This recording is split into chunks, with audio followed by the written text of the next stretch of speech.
किसान सभेच्या शिष्टमंडळाबरोबर झालेल्या चर्चेमध्ये महसूल मंत्री चंद्रशेखर बावनकुळेजी, सहकार मंत्री बाबासाहेब पाटीलजी आणि कृषी मंत्री दत्तात्रेयजी भरणे यांनी किसान सभेच्या शिष्टमंडळाला नियमित कर्जदारांना आणि वंचित कर्जदार शेतकऱ्यांना न्याय दिला जाईल अशा प्रकारचं आश्वासन दिलेलं आहे। नियमित कर्जदार ज्यांनी आपलं कर्ज इमाने इतबारे काटकसर करून कर्जपानी करून भरलं ते काही श्रीमंत शेतकरी नाहीत। त्यांनी कर्ज भरलं याची शिक्षा या नियमित कर्जदारांना देता कामा नये। केवळ 50,000 रुपयावर त्यांची बळवणूक करणं हे शिक्षा दिल्यासारखंच आहे। त्यामुळे त्यांना सुद्धा 2 लाखापर्यंत दिलासा द्या ही रास्त मागणी किसान सभेनं उचलून धरलेली आहे। त्याचबरोबर ज्या शेतकऱ्यांच्या कर्जाचं पुनर्गठन सरकारने किंवा बँकांनी पुढाकार घेऊन केलेलं आहे त्यांना सुद्धा 2 लाखापर्यंतचा न्याय देण्याची आवश्यकता आहे।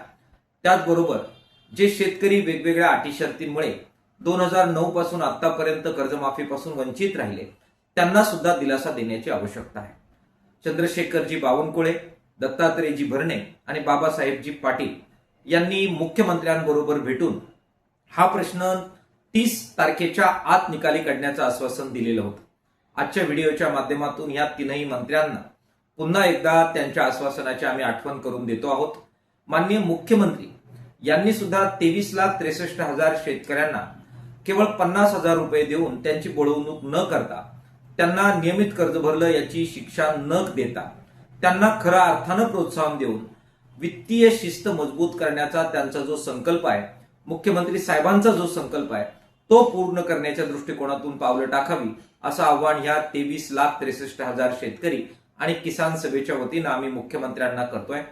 पुन्हा आंदोलन करणं, पुन्हा या मागणीसाठी संघर्ष करणं याची काही किसान सभेला बिलकुल हौस नाही।